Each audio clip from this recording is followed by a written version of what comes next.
Russia का S-400 missile defence system दुनिया का सबसे एडवांस मिसाइल डिफेंस सिस्टम माना जाता है। रशिया का पड़ोसी देश है बेलारूस, जो कि रशिया सपोर्टर है। मैप में आप देख सकते हैं कि बेलारूस की बाउंड्री यूक्रेन के साथ साथ रशिया को भी टच करती है। ऐसे में यूक्रेन को चारों तरफ से घेरने के लिए रशिया ने अब बेलारूस में भी अपने S-400 मिसाइल डिफेंस सिस्टम्स को तैनात कर दिया है। इसके साथ ही रशिया ने अपनी कई सारी टैक्टिकल मिसाइल्स को भी यूक्रेन के साथ लगते बॉर्डर के ऊपर तैनात किया था।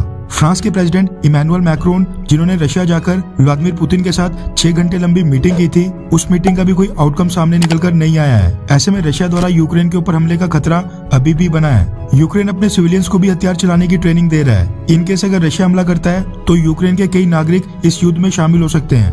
रशिया की तरफ से हमले के खतरे को देखते हुए यूक्रेन ने अब एक बहुत ही बड़ा कदम उठा लिया है, जिससे रीजन में टेंशन और भी ज्यादा बढ़ सकती है। रेफरेंस के आपकी स्क्रीन के ऊपर यूरेशियन टाइम्स के आर्टिकल का स्क्रीनशॉट है, जिसके मुताबिक अब यूक्रेन ने अमेरिका से मांग की है कि वो इमरजेंसी बेसिस पर यूक्रेन को जल्द से जल्द third missile defence system supply करे। S-400 मिसाइल डिफेंस सिस्टम के मुकाबले थर्ड मिसाइल डिफेंस सिस्टम की ऑपरेशनल रेंज है 200 किलोमीटर की, और ये 870 से 3000 किलोमीटर दूर से किसी भी मिसाइल को डिटेक्ट कर सकता है। अगर यूक्रेन में थर्ड मिसाइल डिफेंस सिस्टम की बटालियन डिप्लॉय होती है तो अमेरिका, यूक्रेन और नाटो अलाइज देशों को रशियन टेरिटरी के 1000 किलोमीटर अंदर तक नजर रख सकने में सफलता मिल सकती है। ऐसे में रशिया इसको लेकर काफी एग्रेसिव हो गया है और उसने अमेरिका को चेतावनी दे दी है कि वो यूक्रेन को third missile defence system supply करने की बेवकूफी बिल्कुल ना करे। रशिया ने कहा है कि अगर अमेरिका यूक्रेन को थर्ड मिसाइल डिफेंस सिस्टम देता है तो रशिया इसको अमेरिका की तरफ से प्रोवोकेशन मानेगा, यानी अमेरिका की तरफ से रशिया को किसी सैन्य कार्रवाई के लिए उकसाने वाला कदम माना जाएगा। इसी बीच अब भारत के लिए भी सिचुएशन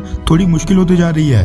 भारत के विदेश मंत्री डॉक्टर एस जयशंकर साहब क्वाड मीटिंग को अटेंड करने के लिए आज ऑस्ट्रेलिया के लिए रवाना होने वाले हैं, जहां पर अमेरिका, जापान और ऑस्ट्रेलिया के विदेश मंत्री भी प्रेजेंट रहेंगे। वैसे तो भारत की तरफ से इस मीटिंग का एजेंडा कोविड-19 की वैक्सीन, टेक, सेमीकंडक्टर और चाइना रहेगा, लेकिन दूसरी तरफ यूक्रेन और रशिया बिल्कुल एक जंग की कगार पर खड़े हैं। ऐसे में अब अमेरिका की तरफ से कहा गया है कि चाइना के खतरे को तो इस क्वाड मीटिंग में डिस्कस किया ही जाएगा, लेकिन इसके साथ साथ अमेरिका क्वाड मीटिंग में रशिया यूक्रेन विवाद को भी डिस्कस करने वाला है, यानी इस मीटिंग में अमेरिका ये मुद्दा भी उठाएगा। भारत अभी तक कोशिश कर रहा है कि हम इस पर जितना ज्यादा हो सके उतना न्यूट्रल रह सकें। इसलिए इस मसले के ऊपर हमारे विदेश मंत्री डॉक्टर एस जयशंकर साहब की तरफ से एक भी स्टेटमेंट सामने नहीं आई है।